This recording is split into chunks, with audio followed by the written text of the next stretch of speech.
I think it'll go square. Will it not go square? Oh, people.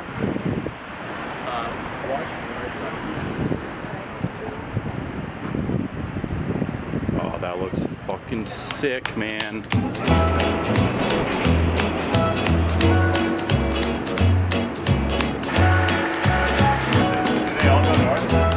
My name is Nicholas Maloney. I'm Darren Maloney, owners and founders of Sol Cacao, chocolate company based in the South Bronx.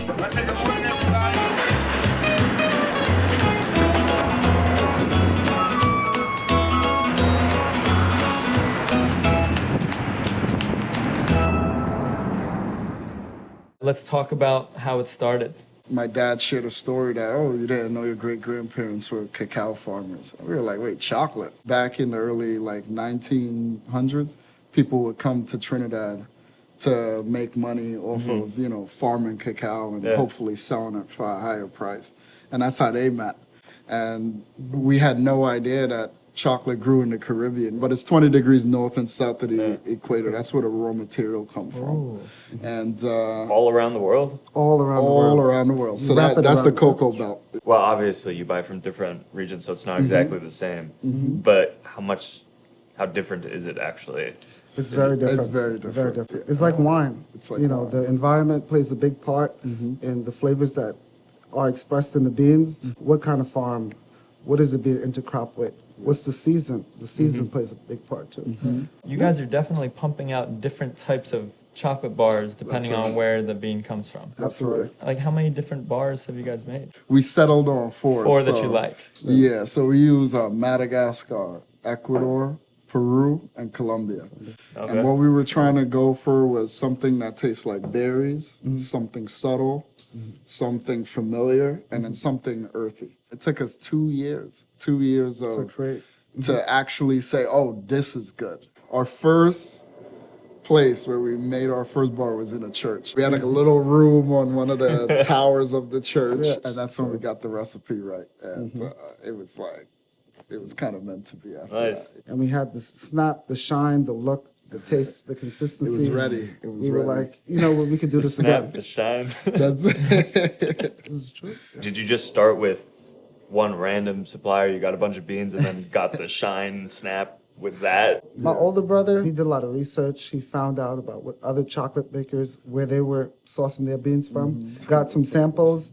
We tried it. We turned it into a chocolate bar. We said, you know what? Based on the flavor profile, we'll go with this one. Where you source your beans means everything. Because every farm ferments, process their beans in a different way. So, you want to make sure that the process that goes into the beans when it's harvest is the best. It's the best. How do people cheat it? Say you've got a bad batch of beans. Like, Add a lot of sugar. That's tough. It's hard, man. It's hard. What they do is they over roast for consistency. And then they add vanilla, sugar, and a bunch of other stuff, which shouldn't be in chocolate. And then you just get this singular taste. And I think that's what makes us kind of disruptive to the industry, because back in the day, people were looking for these interesting flavors. Like a lot of the industrial chocolate that's out there, they don't care about flavor, they care about consistency. In order to scale and sell. But what we care about is, hey, each batch is different. Like you don't know what you're gonna get. Batch 13 might be a whole different interpretation of Madagascar. And that was the core. And I think that's what we wanted. And it's in the brand name, Sol Cacao. So Sol Cacao really is sun and cacao bean. And we're shining light on the cacao bean. And how each cacao bean could taste different.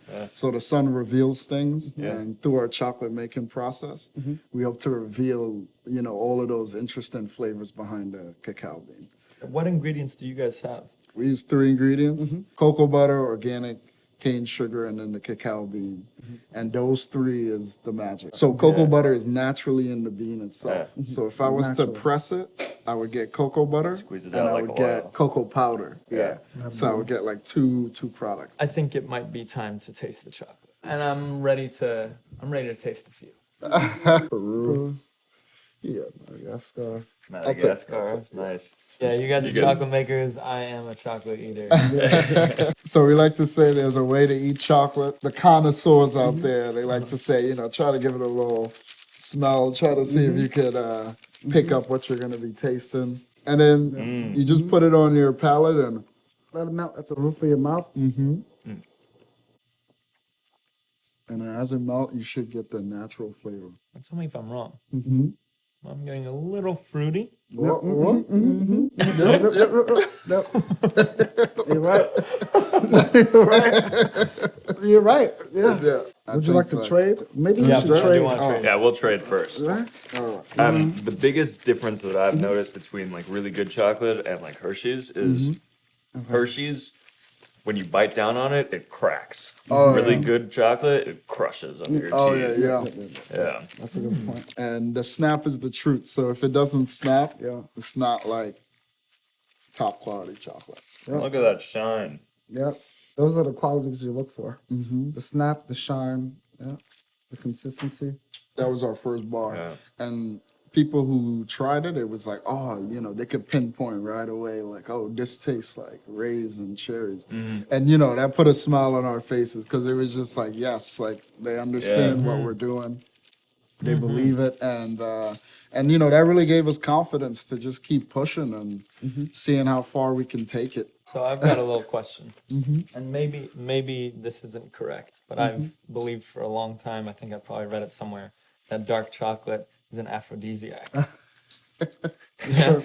It's true. It's true. It's true. You guys are selling sex. Yeah, you're right. If you have enough of it. I think, yeah. I It don't does put you usually in a eat good this space. much, honestly, because it's so rich. Like it Easy, usually boy. does. I know. I'm feeling something.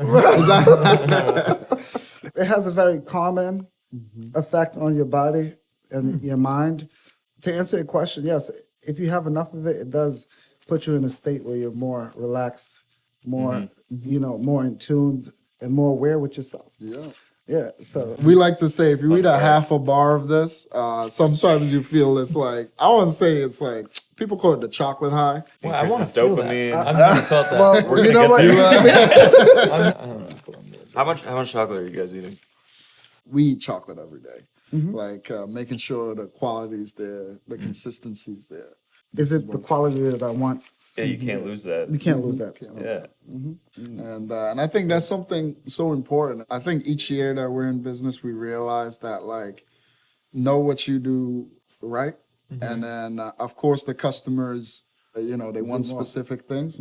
Do that when you're ready, you know, and then you'll knock their socks off literally because it's gonna be like, hey, I really put everything into this experience for you to enjoy. So we're almost there. What does the process look like? What are you changing? Like, what are the knobs you're turning?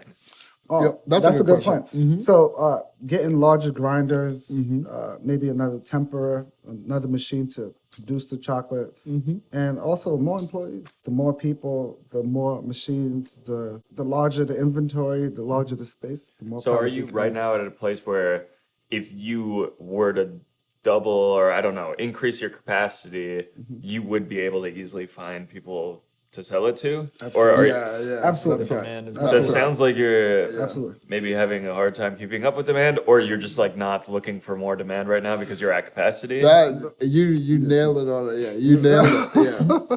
You know, we're a manufacturing business, so we could only grow as fast as how much we could produce. We could push hard, but if we don't have any bars to send the bars out quickly, Right. that's a challenge. Manufacturing is one of those things like you have to trust the process and move at your own pace because you don't want to jump the gun. Yeah. Because there's a lot of moving pieces. Like you may have intentions to make X amount of bars, but can you have do you have the inventory of paper? Yeah. Do you have enough beans? Is the farmers producing enough? Yeah. So it's important to take it step by step, see if the farmers and everyone who's part of the system, if they could meet that demand and then continue to grow like that. People would get the shiniest equipment, like invest crazy, without really knowing who to sell it to. Yeah. And I think to Nicola's point, that's why it's like one step at a time and really tweaking the recipe. Yeah. Because really, that first buyer is always the hardest because you have to delight them and make them say, "Oh, you're the best chocolate I've ever Yeah. had." Yeah, So that's why, you know, in this, you know, humble factory, we put so much on the quality And then I think naturally people just share what we're trying to do, which is just make some of the best chocolate here in the Bronx, in all of New York, hopefully the the world someday. Yeah. And that's the dream. Can we talk about starting with that first buyer to then this amount of demand that you guys have? Like, how did you guys get to that point? You remember the first? You know what? The first buyer, we actually did like a pop-up event in Harlem, New York. And it was a guy who was a lawyer who worked in Harlem. And I remember he took out a $10 bill. At the time, I forgot, our bars were probably like $7. And he said, keep the change. Keep the change. I want to be the guy that you guys talk about in the future. Here we we are. talking about him. So he sampled the bar. It didn't taste the way it tastes now. Today, yeah. We perfected some things about it. But I think he liked the effort, and he also liked the fact that we were using the raw material and adding value to it, in an urban area like New York. So after that, the sky was the limit. And then from there, we just kept building and building and building. Every batch, like I mentioned earlier, is different, is better than the one before. And we reinvested every penny. Oh yeah, that's a big one. Yeah. That's a big one. Yeah. Instead of like taking the money that we made from the business and like just Buying a Porsche. buying a Porsche. Yeah, there we go. That's a very nice car. That's a dream. But instead of doing something like that, you want to continue to add value to your dream. Keep building it, because we're all on a journey. So, we all have an idea of where we want to be. So until you get there, it makes sense to keep reinvesting. And it's so interesting. Like, I think that's just the energy out there. When you make that investment, whether it's produce more content or whether it's to make more chocolate or make more coffee, I feel like the occasion is then raised, you know what I mean? Like something always comes and meets you there. The moment we got our first roaster, our bigger roaster, we started getting more orders. Sorry if this sounds skeptical. I hearing a lot of business stories, even businesses that became $10 billion businesses. It was never just straight up. I mean, there was Facebook. Oh, yeah. They all went through periods where they're like, how are we gonna make it through? Oh, yeah. You have a guys story like that. To answer your question, when you're doing something that you're passionate about, you don't look at the negatives. You focus on the positives. Positives, yeah. So right before the pandemic hit, actually in March of 2020, we had hit a wall in our business. And quite frankly, I'll be honest with you, we didn't have the money to keep going. Yeah. To pay the rent, to pay for packaging, to pay for beans. And then we sat down together and we talked about how the future of our business looked. And then we kind of got a little upset. We were like, we're not going to stop doing what we put so much energy into. There's no other way to do it. And it was and that was the energy. It was like an uproar, hey, no, man, we got to make $100 a day. Yep. Or that's a problem. That's a problem. That's a problem. I don't care if we're not selling online or what. Let's just get $100 in the bank account a day. Don't matter what. And we spoke that into reality. Whether it was posting online, calling more stores, hey, you need a reorder. And I think that's that hustle that people don't see in behind the doors in a business. It's like the sacrifice. How many times you had to kind of give up your weekends. If you're pushing, something has to give, And that's exactly how we got over the hurdle. And then shortly after we got discovered, I felt like a lot of people started reaching out to us. And I think one of the most amazing things was I think this partnership with MasterCard. Yeah. Was this because you won this competition that they had? It was, yeah. We got sponsorship on the NYFC New York Football Club. Yeah. Okay. And along with MasterCard on the sleeve was Sol Cacao and MasterCard. Way. No Let's continue talking about that. And they won that year. Oh actually. yeah. By the way, this was championship. the youngest football club won the entire the ultimate champion. It's like the World Series. And those are those moments, of overcoming obstacles, because you have low days, but high days are right around the corner, and you just gotta believe and push through. All of this started with $500. $500 from a small business plan competition. But one thing was always in mind. We said, hey, we're gonna do this. I think we underestimated how much work. how Oh, much absolutely. work it We were was. dreamers. We were We dreamers. were just like, yeah, we're gonna do this, and Yeah, then we're gonna this do is it. gonna happen. But it takes Looking time. back, if you knew how hard it was, would you still, if you knew then, would you still go through it? That's a good question. It's a good question, but I think seeing how many interesting people we've met on the journey, it's real stories. You know, sometimes I don't remember some of the things that I did, you know, but I remember the timeline of how I spent my time here. You know, the laughs, the people I'm meeting, and I would do it again because I feel like it's opened up my world, you know, our world, to something that like.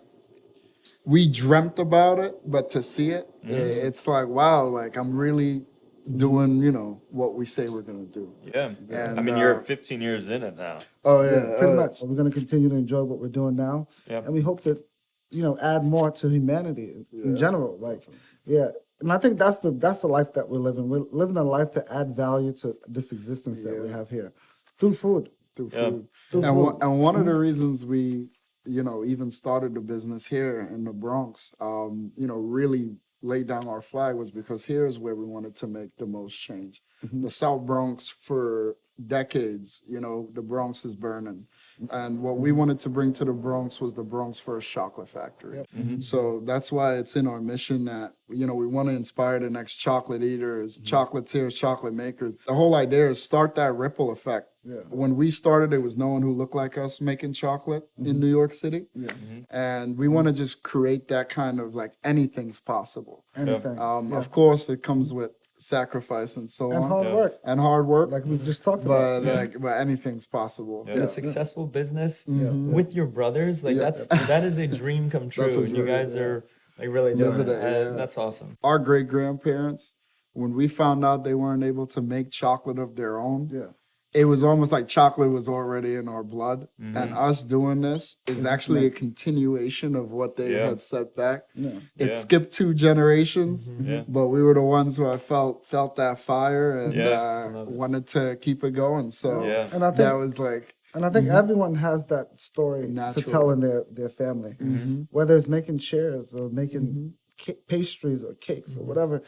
If someone in your family put decades of energy into that and they shared it with you and you have that knowledge, you know, part of your story is to share that with the world. So having a business it allows you to share with multiple people. But I think just building on that can give you purpose in what you're doing in your everyday life. It can give you direction. If you're lost. You guys are dreamers. Everything goes exactly how you want it to go 10 years from now. What does all this look like? that's a good question. 10 years from now, we have a couple of farms. We're shipping our products around the world. And we're able to manufacture in multiple places. Most importantly, we're hiring people and sharing our experiences with people because, you know, we don't do this for the money. We do it for the experiences. We do it for the lifestyle. And, you know, let food be a medicine. I think if you're surrounded by great food, great people, you can live a fun life. Oh, Please, thank you.